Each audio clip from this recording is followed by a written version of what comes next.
നമസ്കാരം കൂട്ടുകാരെ, C programming ട്രെയിനിങ്ങിൻ്റെ മറ്റൊരു വീഡിയോയിലേക്ക് സ്വാഗതം. എൻ്റെ പേര് വിഷ്ണു. നമുക്കിന്ന് 8ാമത്തെ ക്വസ്റ്റ്യൻ നോക്കാം. Write a program to check if a number is even or odd. Even or odd എന്ന ക്വസ്റ്റ്യൻ കണ്ടു കഴിഞ്ഞാൽ നമ്മൾ ആദ്യം മനസ്സിലാക്കേണ്ടത് എന്താണ് ഈവൻ നമ്പറും ഓഡ് നമ്പേഴ്സും.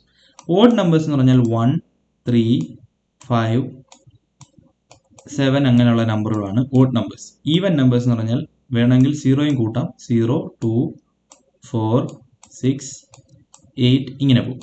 അപ്പം ഈവൻ നമ്പറുകളെയും ഓഡ് നമ്പറുകളെയും വേർതിരിക്കാനായിട്ട് നമുക്ക് ആകെ അറിയാവുന്ന ഒരു ഡിസ്റ്റിങ്ഷൻ എന്ന് പറഞ്ഞാൽ ഈവൻ നമ്പറുകൾക്കെല്ലാം തന്നെ 2 എന്ന ഒരു ഫാക്ടർ കാണില്ല. പക്ഷേ ഓഡ് നമ്പറുകളെ എല്ലാം തന്നെ 2 എന്ന ഫാക്ടർ വെച്ച് നമുക്ക് ഡിവൈഡ് ചെയ്യാൻ പറ്റും. അല്ലെങ്കിൽ 2 എന്നൊരു നമ്പർ അതിൻ്റെ ഫാക്ടറായി കാണും. എന്താണ് ഒരു ഫാക്ടർ? ഒരു നമ്പറിനെ ഒരു നമ്പർ വെച്ച് ഡിവൈഡ് ചെയ്യാൻ പറ്റും. ഇപ്പോൾ ഒരു എനെ ബി വെച്ച് ഡിവൈഡ് ചെയ്യാൻ പറ്റിയാൽ അതിൻ്റെ റിമൈൻഡർ 0 ആണെങ്കിൽ ആ നമ്പർ ബി എന്ന് പറയുന്നത് എയുടെ ഒരു ഫാക്ടറാണ്. ഇപ്പോൾ ഫോർ എക്സാമ്പിൾ 10ൻ്റെ ഒരു ഫാക്ടറാണ് 1, 2, പിന്നെ 5, പിന്നെ 10. അപ്പം 10ന് 4 ഫാക്ടേഴ്സ് ഉണ്ട്. 1, 2, 5, 10. ഓക്കെ, അപ്പം ഈ 4 നമ്പറുകൾ വെച്ചും 10നെ നമുക്ക് കംപ്ലീറ്റ്ലി ഡിവൈഡ് ചെയ്യാം. റിമൈൻഡർ 0 കിട്ടും. അപ്പം ഏതൊരു ഈവൻ നമ്പറിനും 2 എന്ന ഒരു ഫാക്ടർ കാണും. അപ്പം ഒരു നമ്പറിന് 2 എന്നൊരു ഫാക്ടർ ഉണ്ടെങ്കിൽ അത് ഈവൻ ആണെന്ന് നമുക്ക് നിർബന്ധമായിട്ടും പറയാം. എങ്ങനെയാണ് നമ്മൾ ഫാക്ടേഴ്സ് കണ്ടുപിടിക്കുക, അല്ലെങ്കിൽ ഫാക്ടർ ആണോ എന്ന് കണ്ടുപിടിക്കുക? ഒരു നമ്പറിനെ ഡിവൈഡ് ചെയ്യുമ്പോൾ റിമൈൻഡർ 0 വന്നാൽ. അപ്പം നമുക്ക് ഒരു നമ്പർ എ ഉണ്ട്, ആ നമ്പറിനെ 2 വെച്ച് ഡിവൈഡ് ചെയ്യുമ്പോൾ റിമൈൻഡർ 0 വരുവാണെങ്കിൽ, റിമൈൻഡർ 0 വന്നാൽ അതിനെ ഈവൻ എന്നും, റിമൈൻഡർ നോട്ട് ഈക്വൽ ടു 0 ആണ് വരുന്നതെങ്കിൽ അതിനെ ഓഡ് എന്നും പറയാം, അല്ലേ? ഓഡ് അല്ലെങ്കിൽ ഈവൻ എന്ന് നമുക്ക് പറയാം. അപ്പം ഇങ്ങനെയാണ് നമ്മൾ ഒരു നമ്പർ ഈവൻ ആണോ ഓഡ് ആണോ എന്ന് കണ്ടുപിടിക്കുന്നത്. നമുക്കതിനെ പ്രോഗ്രാമിലേക്ക് പോകാം. ഓക്കെ, പ്രോഗ്രാമിൽ നമുക്ക് ഒരു ഇൻറ്റ് എ ഉണ്ട്.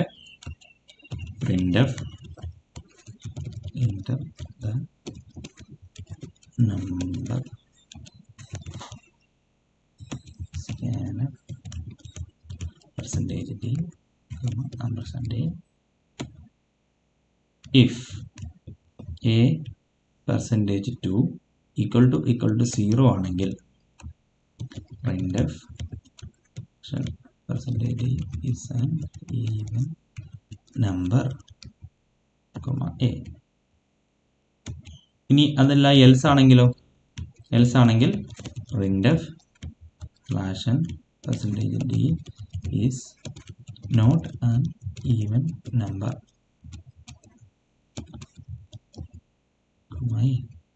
ഇങ്ങനെ എഴുതാം, അല്ലെങ്കിൽ ഈസ് ആൻ ഓഡ് നമ്പർ എന്ന് എഴുതാം. Odd number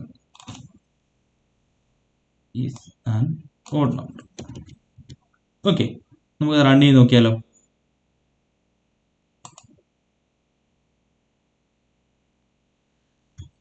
enter the number എന്ന് പറഞ്ഞു. ഞാൻ 8 എന്നാണ് കൊടുക്കുന്നത്. 8 ഈസ് ആൻ ഈവൻ നമ്പർ. നമുക്കൊന്ന് റൺ ചെയ്ത് നോക്കാം. 11 എന്ന് ഞാൻ കൊടുത്തു. 11 എന്ന് ഞാൻ കൊടുത്തു കഴിഞ്ഞാൽ 11 ഈസ് ആൻ ഓഡ് നമ്പർ എന്നും വരും. അപ്പം ഇങ്ങനെയാണ് നമ്മൾ ഈവൻ ഓർ ഓഡ് എന്ന സാധനം ചെയ്യുന്നത്. ഇത് സിമ്പിളാണ്. നമ്മൾ പറഞ്ഞാൽ ജസ്റ്റ് ആകെ ഓർക്കേണ്ട ഒരു ലോജിക്ക് എന്ന് പറയുന്നത്, ഓഡ് നമ്പേഴ്സിനെ 2 വെച്ച് ഡിവൈഡ് ചെയ്താൽ റിമൈൻഡർ 0 കിട്ടില്ല, 1 ആയിരിക്കും കിട്ടുക. ഈവൻ നമ്പേഴ്സിനെ 2 വെച്ച് ഡിവൈഡ് ചെയ്ത് കഴിഞ്ഞാൽ റിമൈൻഡർ 0 ആയിരിക്കും കിട്ടുക. ഇപ്പോൾ ക്വസ്റ്റ്യനിൽ check if a number is odd or not എന്നായിരുന്നു ക്വസ്റ്റ്യൻ എങ്കിലോ? അപ്പം നമ്മൾ എന്താ ചെയ്യുക? ഓഡ് ഓർ നോട്ട് എന്നായിരുന്നു ക്വസ്റ്റ്യൻ എന്നുണ്ടെങ്കിൽ a %2 നോട്ട് ഈക്വൽ ടു 0 ആണോ നോക്കുക. നോട്ട് ഈക്വൽ ടു 0 ആണെങ്കിൽ ഈസ് ആൻ ഓഡ് നമ്പർ എന്ന് പറയാം. ഈസ് ഇനി if a %2 not equal to 0 എന്ന് പറഞ്ഞാൽ എനെ 2 വെച്ച് ഡിവൈഡ് ചെയ്തു, റിമൈൻഡർ 0 കിട്ടുന്നില്ല. 0 റിമൈൻഡർ കിട്ടുന്നില്ല എങ്കിൽ ഓഡ് നമ്പർ ആണെന്ന് പറയാം. 0 റിമൈൻഡർ കിട്ടിയാൽ ഓഡ് നമ്പർ അല്ല എന്നും പറയാം. അങ്ങനെ എഴുതാം. അല്ലെങ്കിൽ ഈക്വൽ ടു 1 എന്നും കൊടുക്കാം. അതും കറക്റ്റാണ്. കാര്യം വെച്ചാൽ 3നെയോ 4നെയോ 3നെയോ 5നെയോ 7നെയോ ഏത് നമ്പറിനെ ആണെങ്കിലും 2 വെച്ച് ഡിവൈഡ് ചെയ്താൽ നമുക്ക് റിമൈൻഡർ 1 ആയിരിക്കും കിട്ടുക. ജസ്റ്റ് അതോടെ നോക്കിയേക്കാം. ഞാൻ 19 എന്നൊരു നമ്പറാണ് കൊടുക്കുന്നതെങ്കിൽ ഈസ് ആൻ ഓഡ് നമ്പർ എന്ന് പറയും. അതേപോലെ ഞാൻ 18 എന്ന നമ്പറാണ് കൊടുക്കുന്നതെങ്കിൽ is not an odd number എന്നും പറയും. ഓക്കെ, ഇതാണ് ബേസിക് ഇഫ് കണ്ടീഷൻ്റെ കാര്യം. ഓക്കെ, അപ്പം see in the next class. Tata.